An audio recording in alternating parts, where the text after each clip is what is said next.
Everybody, welcome back to our channel. ఈరోజు వీడియోలో మన డైలీ లైఫ్లో మనం ఎక్కువగా యూజ్ చేసే సెంటెన్సెస్ని ఇంగ్లీష్లో ఏ విధంగా చెప్పాలో ఈ వీడియోలో తెలుసుకుందాం. ముందుగా నా వీడియో కనుక మీకు నచ్చినట్లయితే లైక్ చేయండి, షేర్ చేయండి, అలాగే సబ్స్క్రైబ్ చేయడం మాత్రం మర్చిపోవద్దు. Okay, let's go to the topic. First one, ఈరోజు వర్షం పడుతుందని నాకు అనుమానంగా ఉంది. ఈరోజు వర్షం పడుతుందని నాకు అనుమానంగా ఉంది అనే దాన్ని మనం ఇంగ్లీష్లో I doubt it will rain today. I doubt అంటే నాకు అనుమానంగా ఉంది. ఇట్ విల్ రైన్ టుడే అంటే ఈరోజు వర్షం పడుతుందని. నెక్స్ట్ వన్, అతనికి సమాధానం తెలుసని నాకు అనుమానంగా ఉంది. అతనికి సమాధానం తెలుసని నాకు అనుమానంగా ఉంది అనేదాన్ని I doubt he knows the answer. I doubt అంటే నాకు అనుమానంగా ఉంది. హీ నోస్ అంటే అతనికి తెలుసని. ది ఆన్సర్ అంటే సమాధానం. నెక్స్ట్ వన్, అతను వస్తాడేమోనని నాకు అనుమానంగా ఉంది.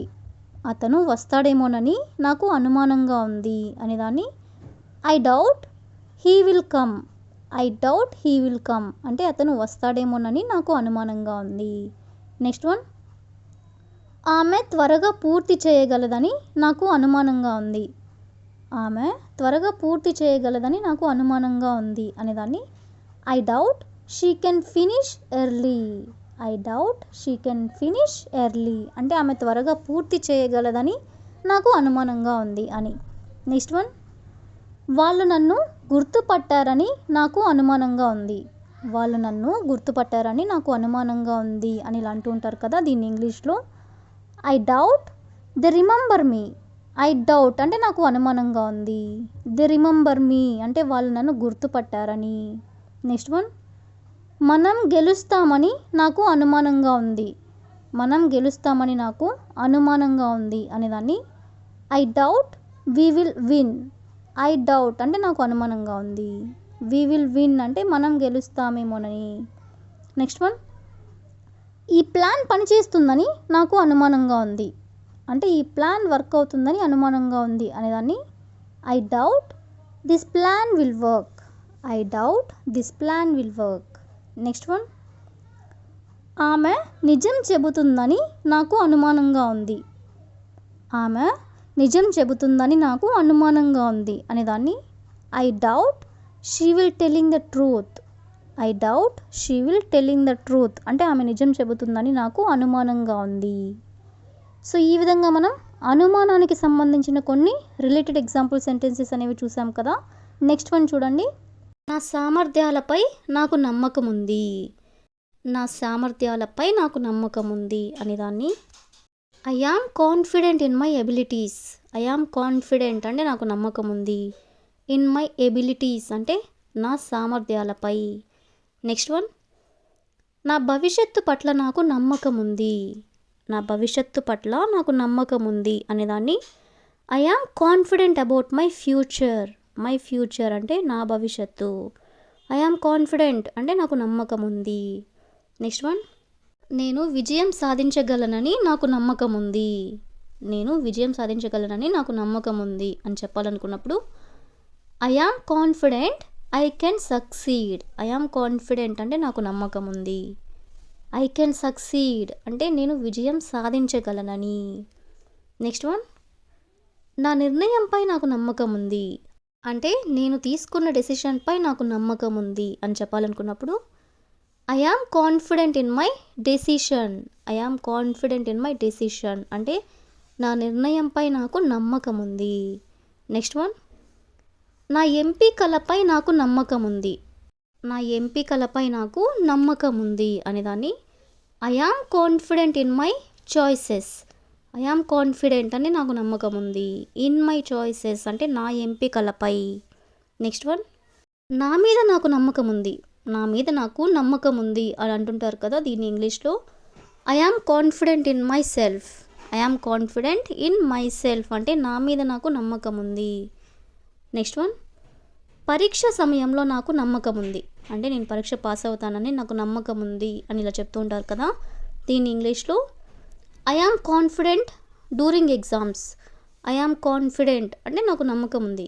డ్యూరింగ్ ఎగ్జామ్స్ అంటే పరీక్ష సమయంలో. లాస్ట్ వన్, నా నైపుణ్యాలపై నాకు నమ్మకం ఉంది. నైపుణ్యాలు అంటే స్కిల్స్ పై నాకు నమ్మకం ఉంది అనేదాన్ని I am confident with my skills. I am confident with my skills అంటే నా నైపుణ్యాలపై నాకు నమ్మకం ఉంది. సో ఈ విధంగా మనం నమ్మకం ఉంది అనే వర్డ్ని కూడా తీసుకుని దానికి సంబంధించిన కొన్ని రిలేటెడ్ ఎగ్జాంపుల్స్ అనేవి చూసాం కదా. నెక్స్ట్ వన్ చూడండి. నీ పని నువ్వు కాకపోతే ఎవరు చేస్తారు అంటే నువ్వు చేయాల్సిన పని నువ్వు కాకపోతే ఎవరు చేస్తారు అని ఇలా అంటూ ఉంటారు కదా. దీన్ని ఇంగ్లీష్లో who else will do your work if you don't. Who else will do your work అంటే నీ పని ఎవరు చేస్తారు. ఇఫ్ యూ డోంట్ అంటే నువ్వు కాకపోతే ఇంకెవరు చేస్తారు అని. Next one. నీ ఫుడ్ నువ్వు కాకపోతే ఎవరు తింటారు. నీ ఫుడ్ నువ్వు కాకపోతే ఎవరు తింటారు అనేదాన్ని who else will eat your food if you don't. Who else will eat your food అంటే నీ ఫుడ్ ఎవరు తింటారు. ఇఫ్ యూ డోంట్ అంటే నువ్వు కాకపోతే. Next one.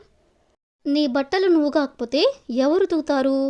నీ బట్టలు నువ్వు కాకపోతే ఇంకెవరు ఉతుకుతారు అని ఇలా అంటూ ఉంటారు కదా. దీని ఇంగ్లీష్లో who else will wash your clothes if you don't. Who else will wash your clothes అంటే మీ బట్టలు ఎవరు ఉతుకుతారు. ఇఫ్ యూ డోంట్ అంటే నువ్వు కాకపోతే. Next one. నీ రూమ్ నువ్వు కాకపోతే ఎవరు క్లీన్ చేస్తారు. నీ రూమ్ నువ్వు కాకపోతే ఇంకెవరు క్లీన్ చేస్తారు అంటుంటారు కదా. దీని ఇంగ్లీష్లో who else will clean your room if you don't. Who else will clean your room అంటే నీ రూమ్ ఎవరు క్లీన్ చేస్తారు. ఇఫ్ యూ డోంట్ అంటే నువ్వు కాకపోతే. Next one. నీ ప్లేట్ నువ్వు కాకపోతే ఎవరు కడుగుతారు అంటే నువ్వు కాకపోతే ఇంకెవరు కడుగుతారు అనేదాన్ని who else will wash your plate if you don't. Who else will wash your plate if you don't అంటే నువ్వు కాకపోతే నీ ప్లేట్ ఇంకెవరు కడుగుతారు అని. Next one. నీ పాఠం నువ్వు కాకపోతే ఎవరు బోధిస్తారు అంటే నువ్వు చెప్పాల్సిన పాఠం నువ్వు కాకపోతే ఎవరు బోధిస్తారు అనేదాన్ని who else will teach your lesson if you don't. Who else will teach your lesson అంటే నీ పాఠం ఎవరు బోధిస్తారు. ఇఫ్ యూ డోంట్ అంటే నువ్వు కాకపోతే. Next one. నీ బ్యాగ్ నువ్వు కాకపోతే ఎవరు చూపిస్తారు. నీ బ్యాగ్ నువ్వు కాకపోతే ఎవరు చూపిస్తారు అనేదాన్ని who else will show your bag if you don't. Who else will show your bag if you don't అంటే నీ బ్యాగ్ నువ్వు కాకపోతే ఎవరు చూపిస్తారు. Next one. నీ ఆట నువ్వు ఆడకపోతే ఎవరు ఆడతారు. నీ ఆట నువ్వు కాకపోతే ఎవరు ఆడతారు అనేదాన్ని who else will play your game if you don't. Who else will play your game అంటే నీ గేమ్ ఎవరు ఆడతారు. ఇఫ్ యూ డోంట్ అంటే నువ్వు కాకపోతే. సో ఈ విధంగా మనం నువ్వు కాకపోతే ఇంకెవరు చేస్తారు అనే దానికి సంబంధించిన కొన్ని రిలేటెడ్ ఎగ్జాంపుల్స్ అనేవి చూసాం కదా. కిటికీలో నుండి తొంగి చూడడం మాపు. కిటికీలో నుండి తొంగి చూడడం ఆపు అని చెప్పాలనుకున్నప్పుడు దీని ఇంగ్లీష్లో stop peeping through the window. Stop అంటే ఆపు. పీపింగ్ త్రూ ద విండో అంటే కిటికీలో నుండి తొంగి చూడడం. Next one. ఇతరుల ఇంట్లోకి తొంగి చూసే అలవాటు మానేసావా. ఇలా అంటుంటారు కదా, నువ్వు ఇతరుల ఇంట్లోకి తొంగి చూసే అలవాటు మానేసావా అని దాన్ని have you broken the habit of peeping in to other houses. Have you broken the habit of peeping in to other houses అంటే ఇతరుల ఇంట్లోకి తొంగి చూసే అలవాటు ఆపేసావా అంటే మానేసావా అని. Next one. తొంగి చూసే బదులు వెళ్ళి మాట్లాడు. తొంగి చూసే బదులు వెళ్ళి మాట్లాడు అని చెప్పాలనుకున్నప్పుడు instead of peeping go and talk. Instead of peeping అంటే తొంగి చూసే బదులు, ఇన్స్టెడ్ అంటే బదులు, పీపింగ్ అంటే తొంగి చూడడం, వెళ్ళి మాట్లాడు అనేదాన్ని go and talk. Go and talk అంటే వెళ్ళి మాట్లాడు. Next one. తలుపులో నుంచి ఎందుకు తొంగి చూస్తున్నావు. తలుపులో నుండి ఎందుకు తొంగి చూస్తున్నావు అనేదాన్ని why are you peeping through the door. Why are you peeping through the door అంటే తలుపులో నుండి ఎందుకు తొంగి చూస్తున్నావు అని. Next one. ఆమె ఎప్పుడు ఇతరుల ఇంట్లోకి తొంగి చూస్తుంది అంటే ఎప్పుడు కూడా ఆమె ఇంకొకరి ఇంట్లోకి తొంగి చూస్తుంది అనేదాన్ని she always peeps into other houses. She always peeps into other houses అంటే ఆమె ఎప్పుడు ఇతరుల ఇంట్లోకి తొంగి చూస్తుంది అని. నెక్స్ట్ వన్, మేము ఆమెను చూడటానికి కిటికీలో నుండి తొంగి చూసాము. మేము ఆమెను చూడడానికి కిటికీలో నుండి తొంగి చూసాము అనేదాన్ని. We peeped through the window to see her. We peeped through the window to see her అంటే మేము ఆమెను చూడడానికి కిటికీలో నుండి తొంగి చూసాము అని. నెక్స్ట్ వన్, అతనికి కిటికీలోంచి తొంగి చూసే అలవాటు ఉంది. అతనికి కిటికీలో నుండి తొంగి చూసే అలవాటు ఉంది అనేదాన్ని. He has the habit of peeping through the window. He has the habit of peeping through the window అంటే అతనికి కిటికీలో నుండి తొంగి చూసే అలవాటు ఉంది. సో ఈ విధంగా మనం తొంగి చూడడం అనే వర్డ్కి సంబంధించిన కొన్ని రిలేటెడ్ ఎగ్జాంపుల్ సెంటెన్సెస్ అనేవి చూసాం కదా. నెక్స్ట్ వన్ చూడండి. ఆమె తన డబ్బు విషయంలో జాగ్రత్తగా ఉంది. తన డబ్బు విషయంలో ఆమె జాగ్రత్తగా ఉంది అనేదాన్ని. She was cautious with her money. She was cautious with her money అంటే ఆమె తన డబ్బు విషయంలో జాగ్రత్తగా ఉంది అని. నెక్స్ట్ వన్, అతను జాగ్రత్తగా మాట్లాడాడు. అతను జాగ్రత్తగా మాట్లాడాడు అనేదాన్ని. He spoke in a cautious tone. He spoke అంటే అతను మాట్లాడాడు. ఇన్ ఏ కాషియస్ టోన్ అంటే జాగ్రత్తగా మాట్లాడాడు అని. నెక్స్ట్ వన్, మనం చీకటిలో జాగ్రత్తగా ఉండాలి. చీకటిలో మనం జాగ్రత్తగా ఉండాలి అనేదాన్ని. We should be cautious in the dark. We should be cautious in the dark అంటే మనం చీకటిలో జాగ్రత్తగా ఉండాలి. నెక్స్ట్ వన్, వాళ్ళు జాగ్రత్తగా నిర్ణయం తీసుకున్నారు. జాగ్రత్తగా వాళ్ళు నిర్ణయం తీసుకున్నారు అనేదాన్ని. They made A cautious decision. They made A cautious decision అంటే వాళ్ళు జాగ్రత్తగా నిర్ణయం తీసుకున్నారు అని. నెక్స్ట్ వన్, అతను రోడ్డు దాటేటప్పుడు జాగ్రత్తగా ఉండేవాడు. అతను రోడ్డు దాటేటప్పుడు జాగ్రత్తగా ఉండేవాడు అనేదాన్ని. He was cautious when crossing the road. He was cautious అంటే అతను జాగ్రత్తగా ఉండేవాడు. వెన్ క్రాసింగ్ ది రోడ్ అంటే రోడ్డు దాటేటప్పుడు. నెక్స్ట్ వన్, ఆమె జాగ్రత్తగా సమాధానం చెప్పింది. ఆమె జాగ్రత్తగా సమాధానం చెప్పింది అనేదాన్ని. She gave a cautious answer. She gave a cautious answer అంటే ఆమె జాగ్రత్తగా సమాధానం చెప్పింది అని. నెక్స్ట్ వన్, సమావేశంలో ఆమె జాగ్రత్తగా ఉంది. సమావేశంలో ఆమె జాగ్రత్తగా ఉంది అనేదాన్ని. She remained cautious during the meeting. She remained cautious during the meeting. Meeting అంటే సమావేశంలో. ఆమె జాగ్రత్తగా ఉంది అనేదాన్ని. She remained cautious. Last one, వర్షంలో డ్రైవరు జాగ్రత్తగా ఉన్నాడు. వర్షంలో డ్రైవర్ జాగ్రత్తగా ఉన్నాడు అనేదాన్ని. The driver was cautious in the rain. The driver was cautious in the rain అంటే వర్షంలో డ్రైవర్ జాగ్రత్తగా ఉన్నాడు అని. సో ఈ విధంగా మనం జాగ్రత్తగా అనే వర్డ్కి సంబంధించిన కొన్ని రిలేటెడ్ ఎగ్జాంపుల్ సెంటెన్సెస్ అనేవి చూసాం కదా. నెక్స్ట్ వన్ చూడండి. అతను తప్పు చేశాడని ఆమె ఆరోపించింది. అతను తప్పు చేశాడని ఆమె ఆరోపించింది అనేదాన్ని. She accused him of making a mistake. She accused అంటే ఆమె ఆరోపించింది. హిమ్ అంటే అతనిని. ఆఫ్ మేకింగ్ ఏ మిస్టేక్ అంటే తప్పు చేశాడని. నెక్స్ట్ వన్, ఆమె ఇబ్బంది పెట్టిందని వాళ్ళు ఆరోపించారు. ఆమె ఇబ్బంది పెట్టిందని వాళ్ళు ఆరోపించారు అనేదాన్ని. They accused her of causing trouble. They accused her of causing trouble అంటే ఆమె ఇబ్బంది పెట్టిందని వాళ్ళు ఆరోపించారు.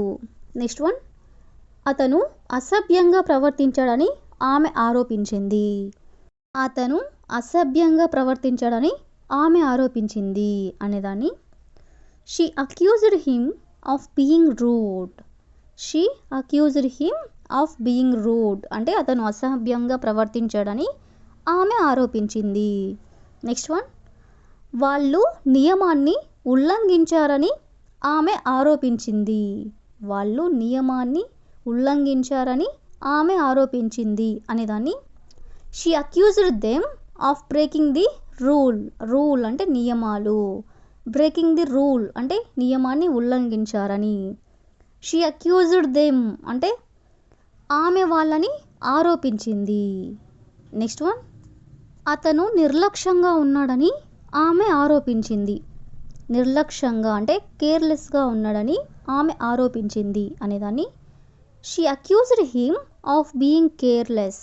She accused him of being careless అంటే అతను నిర్లక్ష్యంగా ఉన్నాడని ఆమె ఆరోపించింది. సో ఈ విధంగా మనం ఆరోపణకు సంబంధించిన కొన్ని రిలేటెడ్ ఎగ్జాంపుల్ సెంటెన్సెస్ అనేవి చూసాం కదా. దేవుని దయ వల్ల నాకు జాబ్ వచ్చింది ఇలా అంటూ ఉంటారు కదా. దేవుని దయ వల్ల నాకు జాబ్ వచ్చింది. దీన్ని ఇంగ్లీష్లో by the grace of God I have got a job. By the grace of God అంటే దేవుడి దయ వల్ల, I have got a job అంటే నాకు జాబ్ వచ్చింది. నెక్స్ట్ వన్, దేవుని దయ వల్ల అతను మిమ్మల్ని కలిశాడు.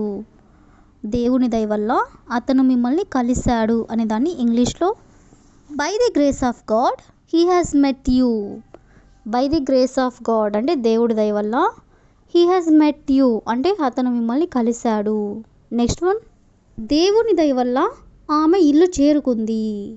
దేవుని దయ వల్ల ఆమె ఇల్లు చేరుకుంది అనేదాన్ని by the grace of God she has reached home. By the grace of God అంటే దేవుడి దయ వల్ల, షీ హ్యాస్ రీచ్డ్ హోమ్ అంటే ఆమె ఇల్లు చేరుకుంది. నెక్స్ట్ వన్, దేవుని దయ వల్ల అతను ఇంకా బ్రతికే ఉన్నాడు. దేవుని దయ వల్ల అతను ఇంకా బ్రతికే ఉన్నాడు అనేదాన్ని by the grace of God he is still alive. By the grace of God అంటే దేవుడి దయ వల్ల, హీ ఈస్ స్టిల్ అలైవ్ అంటే అతను ఇంకా బ్రతికే ఉన్నాడు. నెక్స్ట్ వన్, దేవుని దయ వల్ల నేను చాలా డబ్బులు సంపాదించాను. దేవుని దయ వల్ల నేను చాలా డబ్బులు సంపాదించాను అనేదాన్ని by the grace of God I have earned a lot of money. By the grace of God అంటే దేవుడి దయ వల్ల, I have earned a lot of money అంటే నేను చాలా డబ్బులు సంపాదించాను అని. నెక్స్ట్ వన్, దేవుని దయ వల్ల అతను విదేశాలకు వెళ్ళాడు. దేవుని దయ వల్ల అతను విదేశాలకు వెళ్ళాడు అనేదాన్ని by the grace of God he has gone abroad.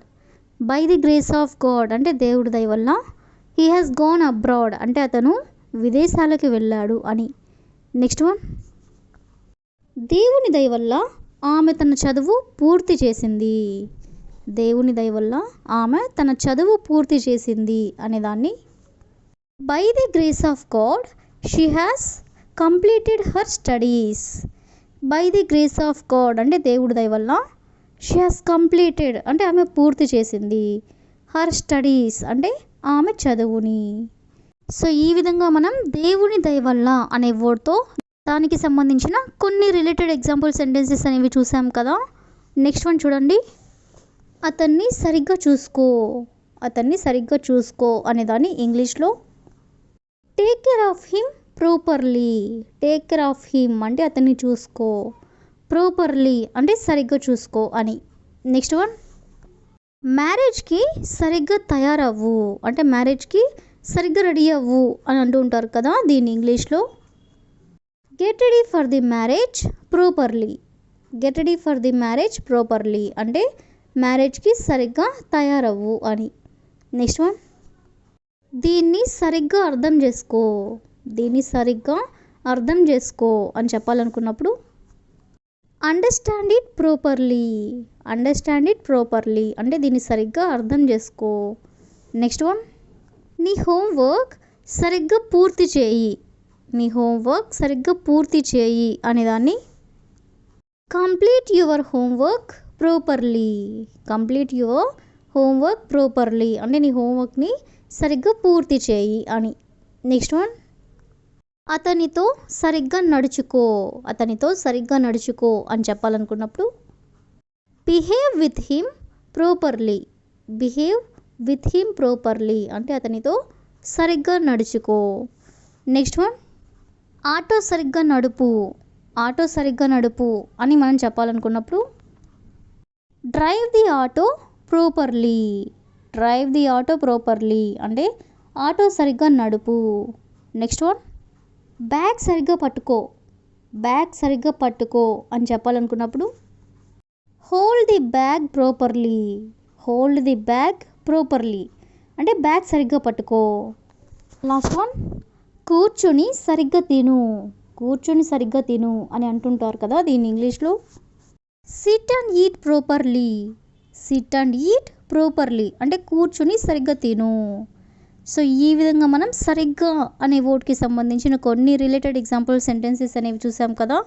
Next one చూడండి, వాళ్ళు ఫ్రూట్స్ తప్ప ఇంకేమీ ఇవ్వలేదు అంటే ఫ్రూట్స్ తప్ప ఇంకేమీ ఇవ్వలేదు అని చెప్పాలనుకున్నప్పుడు they gave nothing but fruits, they gave nothing but fruits అంటే ఫ్రూట్స్ తప్ప ఇంకేమీ ఇవ్వలేదు.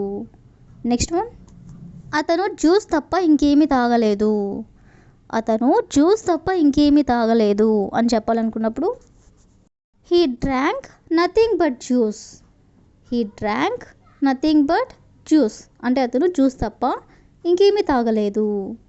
నెక్స్ట్ వన్, ఆమె వాదించడం తప్ప ఇంకేమీ చేయలేదు, ఆమె వాదించడం తప్ప ఇంకేమీ చేయలేదు అనేదాన్ని she did nothing but argue, she did nothing but argue అంటే ఆమె వాదించడం తప్ప ఇంకేమీ చేయలేదు.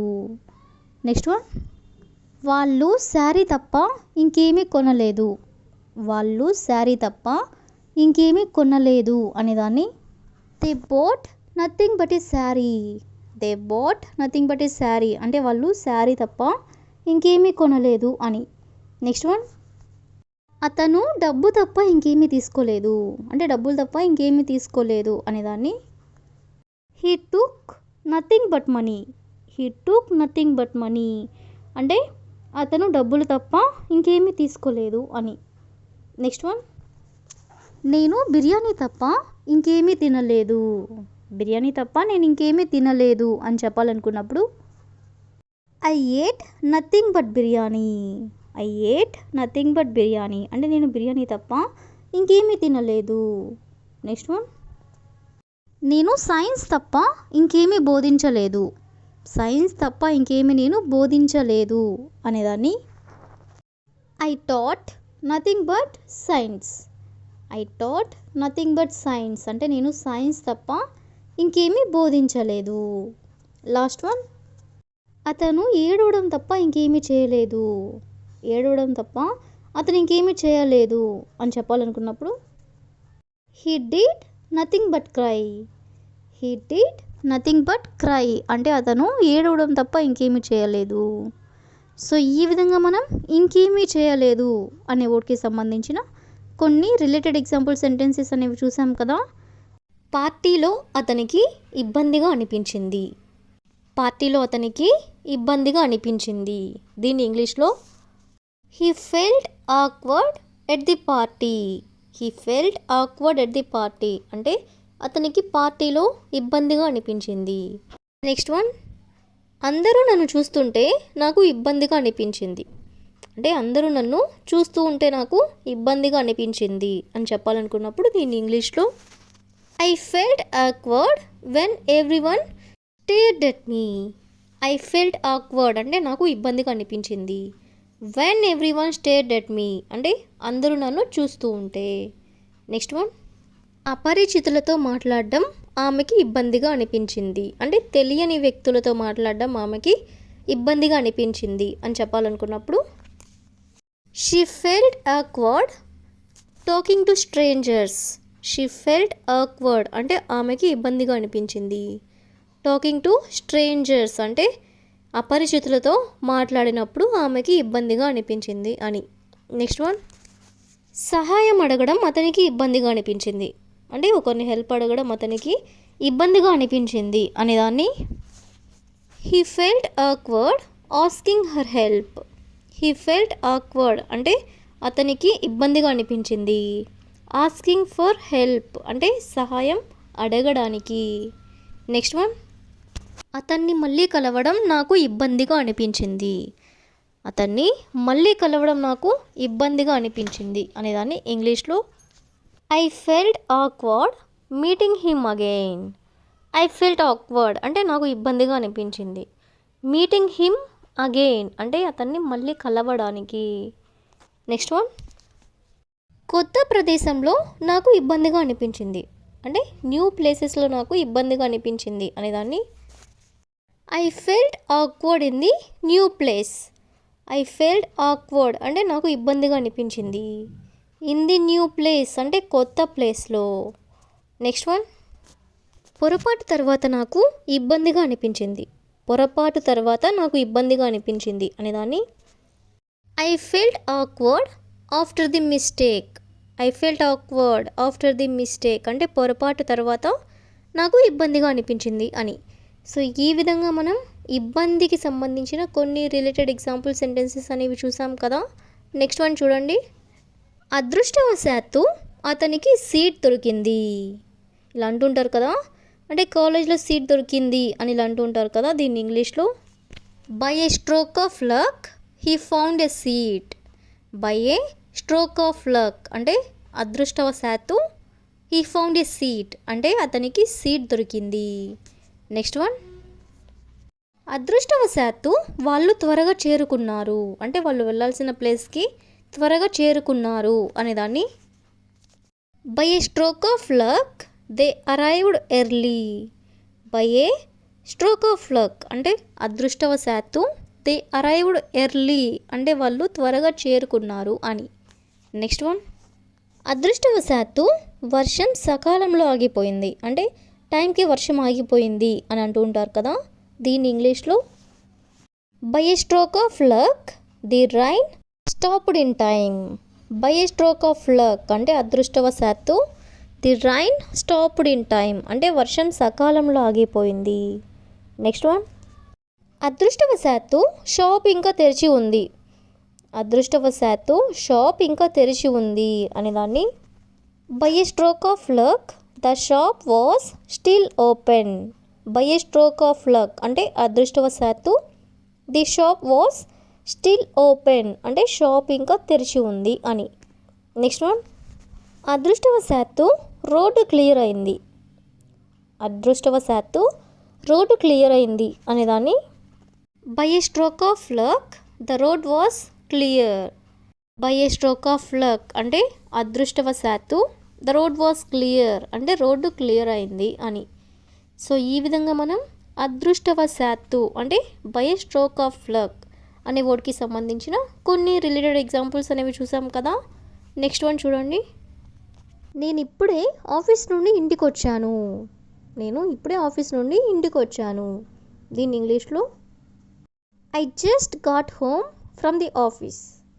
I just got home from the office అంటే నేను ఇప్పుడే ఆఫీస్ నుండి ఇంటికి వచ్చాను. నెక్స్ట్ వన్, అతను ఇప్పుడే నాకు కాల్ చేశాడు. అతను ఇప్పుడే నాకు కాల్ చేశాడు అనేదాన్ని he just called me. He just called me అంటే అతను ఇప్పుడే నాకు కాల్ చేశాడు. నెక్స్ట్ వన్, వాళ్ళు ఇప్పుడే ఇక్కడ నుండి బయలుదేరారు. వాళ్ళు ఇప్పుడే ఇక్కడ నుండి బయలుదేరారు అనేదాన్ని they just left from here. They just left from here అంటే వాళ్ళు ఇప్పుడే ఇక్కడ నుండి బయలుదేరారు. నెక్స్ట్ వన్, నేను ఇప్పుడే నా హోంవర్క్ పూర్తి చేశాను. నేను ఇప్పుడే నా హోంవర్క్ పూర్తి చేశాను అని అంటుంటారు కదా. దీని ఇంగ్లీష్లో I have just finished my homework. I have just finished my homework అంటే నేను ఇప్పుడే హోంవర్క్ పూర్తి చేశాను. నెక్స్ట్ వన్, ఆమె ఇప్పుడే భోజనం చేసింది. ఆమె ఇప్పుడే భోజనం చేసింది అనేదాన్ని she just finished eating. She just finished eating అంటే ఆమె ఇప్పుడే భోజనం చేసింది. నెక్స్ట్ వన్, నేను ఇప్పుడే కూరగాయలు కొన్నాను. నేను ఇప్పుడే కూరగాయలు కొన్నాను అని అంటూ ఉంటారు కదా. దీన్ని ఇంగ్లీష్లో I just boat vegetables.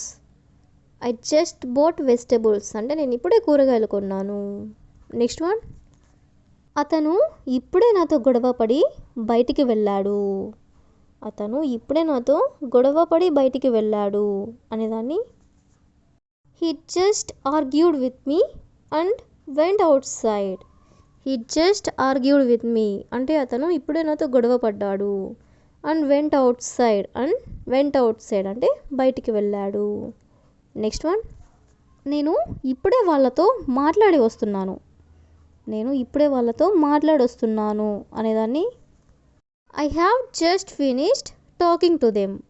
I have just finished talking to them అంటే నేను ఇప్పుడే వాళ్ళతో మాట్లాడొస్తున్నాను. సో ఈ విధంగా మనం ఇప్పుడే అంటే జస్ట్ నౌ అంటే ఇప్పుడే జరిగింది, ఇప్పుడే ఇలా అయింది అని ఇలా అంటూ ఉంటారు కదా. సో ఇప్పుడే అనే వర్డ్కి సంబంధించిన కొన్ని రిలేటెడ్ ఎగ్జాంపుల్ సెంటెన్సెస్ అనేవి చూసాం కదా. వాళ్ళు అప్పుడప్పుడు కలిసి సినిమాలు చూస్తారు అంటే అప్పుడప్పుడు వాళ్ళు కలిసి మూవీస్ చూస్తారు అని చెప్పాలనుకున్నప్పుడు దీన్ని ఇంగ్లీష్లో they occasionally watch movies together. They occasionally అంటే వాళ్ళు అప్పుడప్పుడు వాచ్ మూవీస్ అంటే మూవీస్ చూస్తారు. టుగెదర్ అంటే కలిసి. నెక్స్ట్ వన్, నేను అప్పుడప్పుడు పడుకునే ముందు చదువుతూ ఉంటాను. నేను అప్పుడప్పుడు పడుకునే ముందు చదువుతుంటాను అనేదాన్ని I occasionally read before bed. I occasionally అంటే నేను అప్పుడప్పుడు రీడ్ అంటే చదువుతుంటాను. బిఫోర్ బెడ్ అంటే పడుకునే ముందు. నెక్స్ట్ వన్, అతను అప్పుడప్పుడు ఆలస్యంగా పనిచేస్తుంటాడు. అతను అప్పుడప్పుడు ఆలస్యంగా పని చేస్తుంటాడు అనేదాన్ని ఇంగ్లీష్లో he occasionally works late. He occasionally works late అంటే అతను అప్పుడప్పుడు లేట్గా పని చేస్తుంటాడు. నెక్స్ట్ వన్, వాళ్ళు అప్పుడప్పుడు క్యారమ్స్ ఆడతారు. అప్పుడప్పుడు వాళ్ళు క్యారమ్స్ ఆడతారు అనేదాన్ని ఇంగ్లీష్లో they occasionally play carroms. They occasionally play carroms అంటే వాళ్ళు అప్పుడప్పుడు క్యారమ్స్ ఆడతారు అని. నెక్స్ట్ వన్, ఎడారిలో అప్పుడప్పుడు వర్షాలు కురుస్తాయి. ఎడారిలో అప్పుడప్పుడు వర్షాలు కురుస్తాయి. దీని ఇంగ్లీష్లో it occasionally rains in the desert. It occasionally rains in the desert అంటే ఎడారిలో అప్పుడప్పుడు వర్షాలు కురుస్తాయి అని. నెక్స్ట్ వన్, మేము అప్పుడప్పుడు ఐస్ క్రీమ్ కోసం వెళ్తాము. అప్పుడప్పుడు మేము ఐస్ క్రీమ్ కోసం వెళ్తాము అనేదాన్ని we occasionally go for ice cream. We occasionally go for ice cream అంటే మేము అప్పుడప్పుడు ఐస్ క్రీమ్ కోసం వెళ్తాము అని. నెక్స్ట్ వన్, ఆమె అప్పుడప్పుడు కీస్ మర్చిపోతుంది. అప్పుడప్పుడు ఆమె కీస్ మర్చిపోతుంది అని చెప్పాలనుకున్నప్పుడు దీని ఇంగ్లీష్లో she occasionally forgets her keys. She occasionally అంటే ఆమె అప్పుడప్పుడు, ఫర్గెట్స్ అంటే మర్చిపోతుంది, హర్ కీస్ అంటే ఆమె యొక్క కీస్. నెక్స్ట్ వన్, మేము అప్పుడప్పుడు వారాంతరాల్లో బయట తింటాము. అంటే అప్పుడప్పుడు వీకెండ్స్లో బయట తింటాము అని చెప్పాలనుకున్నప్పుడు దీని ఇంగ్లీష్లో we occasionally eat out on weekends. We occasionally అంటే మేము అప్పుడప్పుడు ఈట్ అవుట్ అంటే బయట తింటాము. ఆన్ వీకెండ్స్ అంటే వారాంతరాల్లో. సో ఈ విధంగా మనం అప్పుడప్పుడు అనే వర్డ్ని తీసుకొని దానికి సంబంధించిన కొన్ని రిలేటెడ్ ఎగ్జాంపుల్స్ చూసాం కదా. నెక్స్ట్ వన్ చూడండి, ఇది నీ నిర్లక్ష్యం వల్ల జరిగింది. నీ నిర్లక్ష్యం వల్ల ఇది జరిగింది అని ఇలా అంటుంటారు కదా. దీన్ని ఇంగ్లీష్లో it happened because of your negligence. It happened అంటే జరిగింది, ఇది జరిగింది. బికాస్ ఆఫ్ యువర్ నెగ్లిజెన్స్ అంటే నీ నిర్లక్ష్యం వల్ల. నెక్స్ట్ వన్, అతనికి ట్రాఫిక్ వల్ల ఆలస్యమైంది. అతనికి ట్రాఫిక్ వల్ల ఆలస్యమైంది అనేదాన్ని he was late because of traffic. He was late అంటే అతనికి ఆలస్యమైంది. బికాస్ ఆఫ్ ట్రాఫిక్ అంటే ట్రాఫిక్ వల్ల. నెక్స్ట్ వన్, ఆమె తన విమానాన్ని ట్రైన్ ఆలస్యంగా రావడం వల్ల మిస్ అయింది. ఆమె తన విమానాన్ని ట్రైన్ ఆలస్యంగా రావడం వల్ల మిస్ అయింది అని చెప్పాలనుకున్నప్పుడు she missed the flight because of a delayed train. She missed అంటే ఆమెకి ఆలస్యమైంది. ది ఫ్లైట్ అంటే విమానం ఆలస్యమైంది. బికాస్ ఆఫ్ ఏ అంటే ఎందువల్ల, డిలేడ్ ట్రైన్ అంటే ట్రైన్ ఆలస్యంగా రావడం వల్ల. నెక్స్ట్ వన్, పంటలు వరద వల్ల నాశనమయ్యాయి. పంటలు వరద వల్ల నాశనమయ్యాయి అనేదాన్ని the crops were destroyed because of the flood. The crops were destroyed అంటే పంటలు నాశనం అయ్యాయి. బికాస్ ఆఫ్ ది ఫ్లడ్ అంటే వరదల వల్ల. నెక్స్ట్ వన్, స్కూల్ విద్యుత్ అంతరాయం వల్ల మూసివేయబడింది. స్కూల్ విద్యుత్ అంతరాయం వల్ల మూసివేయబడింది. దీని ఇంగ్లీష్లో the school was closed because of A power outage. The school was closed అంటే స్కూల్ మూసివేయబడింది. Because of A power outage అంటే విద్యుత్ అంతరాయం వల్ల. నెక్స్ట్ వన్, నాకు పెద్ద శబ్దం వల్ల నిద్ర పట్టలేదు. పెద్ద శబ్దం వల్ల నాకు నిద్ర పట్టలేదు అని చెప్పాలనుకున్నప్పుడు I couldn't sleep because of a loud noise. I couldn't sleep అంటే నాకు నిద్ర పట్టలేదు. Because of a loud noise అంటే పెద్ద శబ్దం వల్ల. నెక్స్ట్ వన్, మ్యాచ్ భారీ వర్షం వల్ల రద్దు చేయబడింది. మ్యాచ్ భారీ వర్షం వల్ల రద్దు చేయబడింది అనేదాన్ని the match was cancelled because of heavy rain. The match was cancelled అంటే మ్యాచ్ రద్దు చేయబడింది. బికాస్ ఆఫ్ హెవీ రైన్ అంటే భారీ వర్షం వల్ల. సో ఈ విధంగా మనం కొన్ని ఎగ్జాంపుల్స్ అనేవి చూసాం కదా. నెక్స్ట్ వన్ చూడండి. నువ్వు ఏం చేసావో నేను చూశాను. నువ్వేం చేసావో నేను చూశాను అని అంటుంటారు కదా. దీన్ని ఇంగ్లీష్లో I saw what you did. I saw అంటే నేను చూశాను. వాట్ యు డిడ్ అంటే నువ్వేం చేసావో. నెక్స్ట్ వన్, నువ్వు బయటికి వెళ్ళడం నేను చూశాను. నువ్వు బయటికి వెళ్ళడం నేను చూశాను అనేదాన్ని I saw you going out. I saw అంటే నేను చూశాను. యు గోయింగ్ అవుట్ అంటే నువ్వు బయటికి వెళ్ళడం. నెక్స్ట్ వన్, నువ్వు ఆమెని నెట్టడం నేను చూశాను. నువ్వు ఆమెని నెట్టడం నేను చూశాను అనేదాన్ని I saw you pushing her. I saw నేను చూశాను. యు పుషింగ్ హర్ అంటే నువ్వు ఆమెని నెట్టడం. నెక్స్ట్ వన్, అతను నీకు డబ్బులు ఇస్తుండగా నేను చూశాను. అతను నీకు డబ్బులు ఇస్తుండగా నేను చూశాను అనేదాన్ని I saw him giving cash to you. I saw him నేను అతన్ని చూశాను. గివింగ్ క్యాష్ టు యూ అంటే అతను నీకు డబ్బులు ఇవ్వడం. నెక్స్ట్ వన్, నువ్వు కార్ వైపు పరిగెత్తడం నేను చూశాను. నువ్వు కార్ వైపు పరిగెత్తడం నేను చూశాను అనేదాన్ని I saw you running towards the car. I saw అంటే నేను చూశాను. యూ రన్నింగ్ అంటే నువ్వు పరిగెత్తడం. టువర్డ్స్ ది కార్ అంటే కార్ వైపుగా. లాస్ట్ వన్, నేను అతను బస్లో నుండి దిగడం నేను చూశాను. నేను అతను బస్ నుండి దిగడం నేను చూశాను అనేదాన్ని I saw him getting of the bus. I saw him getting of the bus అంటే అతను బస్ నుండి దిగడం నేను చూశాను అని. సో ఈ విధంగా మనం నేను చూశాను అనే వర్డ్ని కూడా తీసుకుని దానికి సంబంధించిన కొన్ని రిలేటెడ్ ఎగ్జాంపుల్స్ అనేవి చూసాం కదా. So that's all for today. I hope you all like this video. Thank you for watching.